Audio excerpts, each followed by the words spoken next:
Welcome back to the Frottage series. This is a bonus video for if you've done the collage video in the Frottage series.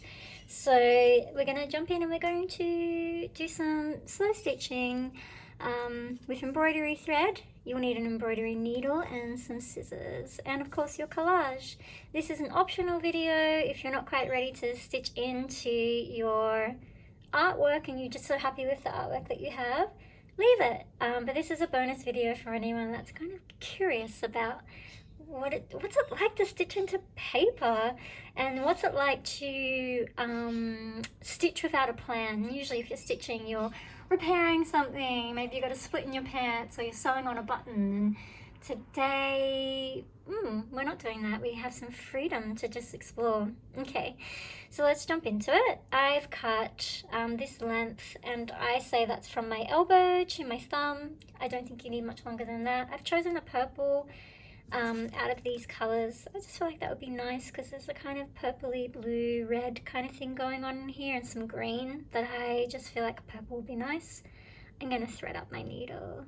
If you're having trouble threading your needle, which mine seems to be having a little trouble,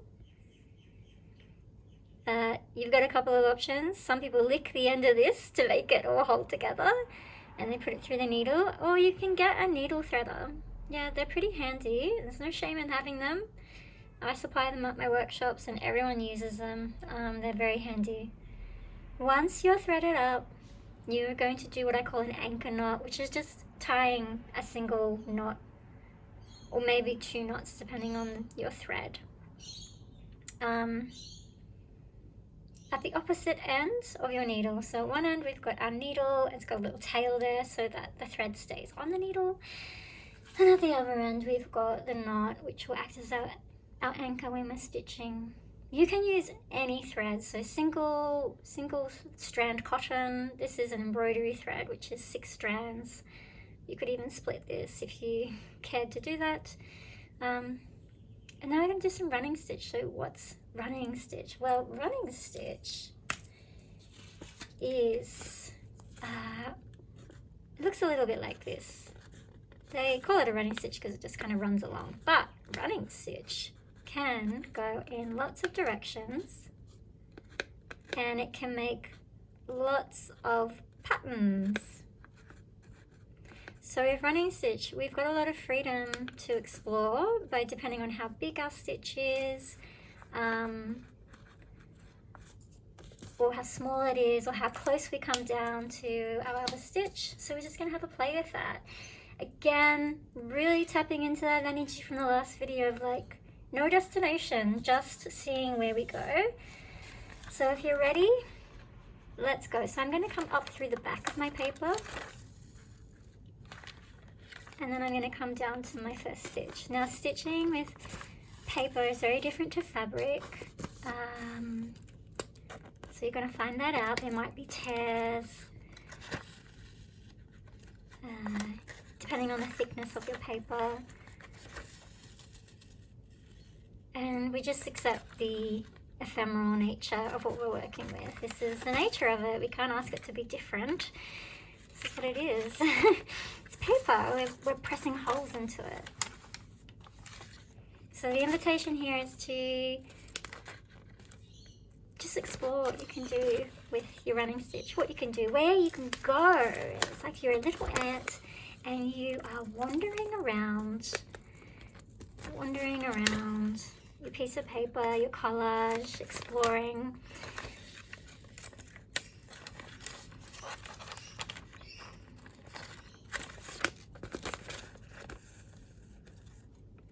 Look at those holes. And they will have light in them for sure. If you hold them up to the light, you'll see little pinpricks of light coming through. And because it's collage, you might get snagged on corners. You might notice certain areas are easier to stitch through than others. Just noticing how it feels to stitch through the layers that are thicker compared to the ones that are thinner.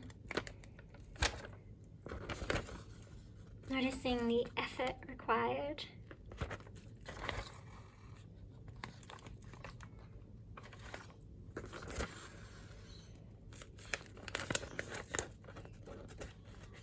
And I'm finding myself wanting to go back and revisit holes that I've already made. Yeah, you might find yourself going around the edge.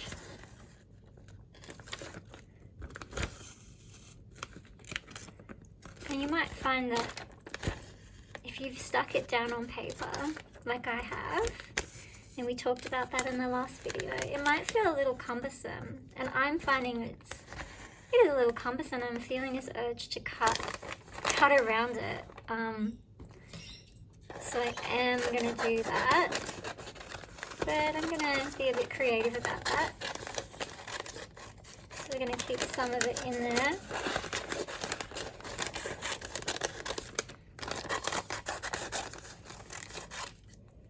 I just want to cut it out of that box that it was in. No need to be in a box. It's becoming quite angelic, this piece. Oh, if we haven't met, my name's Mary Helen. I'm a transpersonal art therapist and artist, and I help people reclaim joy. And a lot of that is sniffing out perfectionism because it is insidious. Some people are like, oh, that's just perfectionism, you know, getting in the way of you, but it's very deep rooted, very deep seated, and it's a tough one. So if you're here, maybe there's something in you sometimes that doesn't allow yourself to maybe play creatively. Maybe even you've got some thoughts that come in when you want to make art around it not being good enough, or what's the point? Or the point is to just let yourself, if you have a desire, if art making feels really good to you, or if you feel like it could feel really good to you if you could work past some of those thoughts. So this is a good place to be and to hang out. And just noticing if you're kind of judging what you're doing rather than just actually being with each stitch. So yeah, there's a mindful aspect here of allowing yourself to notice that. Not necessarily needing to change the fact that you're having those thoughts. That's not what mindfulness is. Mindfulness is just allowing them to be there and watching them and going, oh yeah, that's that thought again. The one that's like, oh, I should really be answering that email. Well, there'll always be emails, won't there? You won't always have this time to be with yourself, to be creative, and to allow yourself to be free without any pressure. You need more moments of that, more spaces of that. And so if you've made it to this video, I hope that, well, what do I hope? I hope you find what you need. Yeah, I don't know what you need. What do you need? Maybe some silence. Isn't that interesting? On the back I can see, I love the back of stitching. Isn't it just interesting? The seams of things, but also because it's see-through. You can see my other attempts, my lists of things. I want to bring in some green. So again, the stitching's actually reinforcing my collage because I did not stick it down so well. You know, I just kind of put a little bit of glue. I wanted it to have a little bit of breathing space, I suppose. But again, there's no judgment there. That's just what I did, and I just am noticing what I did.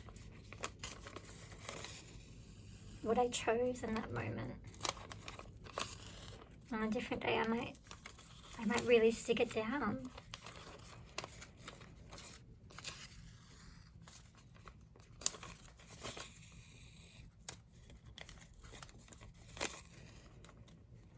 So yeah, running stitch. So this, what I'm doing here, where I'm kind of scattering my stitches around haphazardly, that's an example of seed stitch, which is running stitch, but it's just like, it's like you've thrown seeds in there. Or, this is like grains of rice, right? These very much look like grains of rice, don't they? Scattered on the ground.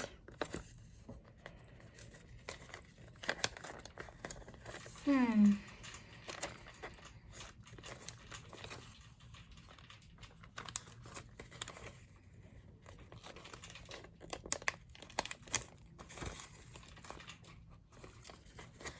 And now you can do this with any of your artworks. Sometimes if you produce a lot of art, maybe you go to a lot of workshops, or you make a lot of art, you're an artist. If you're an artist, you probably already know this. But you can just cut things up, use it for collage, like make pieces that are different from what you normally do. Oh, hi Pico, the cat's arrived. Maybe that's a good spot. Good place to start wrapping up. Where are my words? It's funny because I just did this little box and I feel like it's a voice box in this character. So I did that just by kind of like, almost like how I would draw a box. I've just made marks, because stitching really is making marks, isn't it?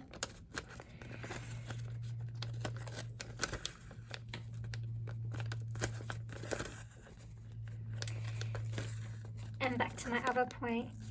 Yes, hello Mr. Cat. Hello. Supervising, are you?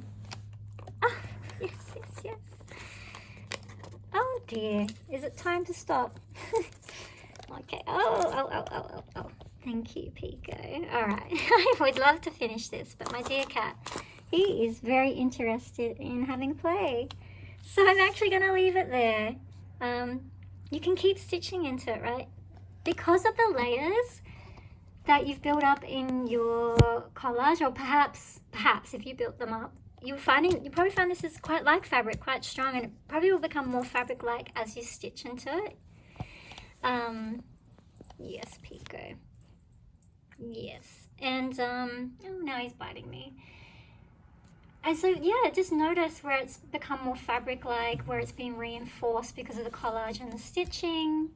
And keep exploring, keep following your creative urges and intuitions. It's stuck to his foot. Yes, there's glue on there, darling. And that's this is the bonus video. So hopefully you got here and you gave it a go. If you're not feeling brave enough to do the collage because you didn't want to cut into things, that's okay. That's absolutely okay. You can still stitch into your paper. Maybe you pick one of your artworks to use. And please like and subscribe. So like this video, subscribe to my channel if you like it, if you're enjoying it. I'm going to have a couple more mini series on here that are just like what I would call accessible for people who are joining on YouTube. So things that you probably already have in your house. Maybe you don't have embroidery stuff. Maybe that's a whole new thing that you are now very excited to try. But mostly I tend to try and work with things that you would already have with you. Isn't that interesting? I made a little heart, and there's a little heart ring from the Precious video. Precious Frottage. Interesting. Got 2 hearts. All right. So that's it. Yeah, send me pictures of what you made. Excuse me, Pico. I just want to finish this up.